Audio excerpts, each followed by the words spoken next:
The actions of at least 7 heavily armed gangs in Augustown, St. Andrew have contributed to the community now becoming a zone of special operations, ZOSO. Prime Minister Andrew Holness made the declaration today at a special press briefing at Jamaica House. Andrea Chisholm was monitoring and now reports. Augustown, a community with an august history, but one may argue it's notorious for crime.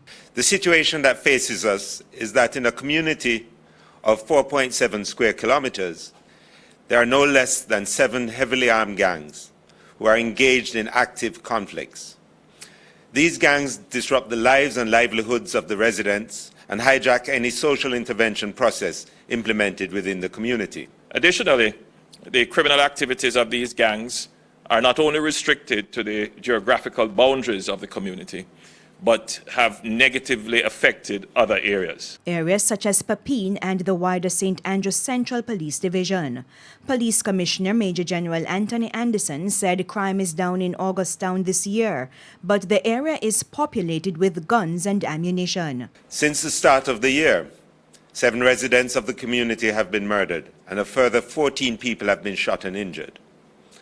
All of the murders and shootings in Augustown have been attributed to gangs, and everyone who has been murdered in the community has died by the gun.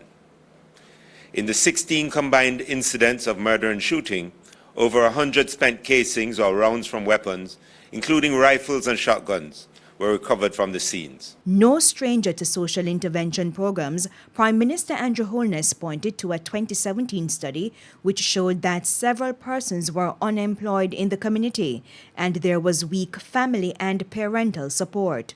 Through ZOSO, those social issues are expected to be addressed and residents should benefit from improved infrastructure. Boundaries will include sections of Goldsmith Villa, Mona Road, Hermitage Road, Bedward Gardens and River Bottom Road. A number of gangsters are from the community and live among the residents.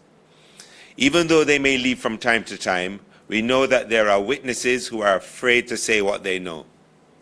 Therefore, we are creating an environment that will allow persons to come forward and tell what they know. Head of the St. Andrews Central Police, Senior Superintendent Jacqueline Coombs, and Major Kevron Henry of the Jamaica Defence Force will be jointly in charge of operations in the ZOSO.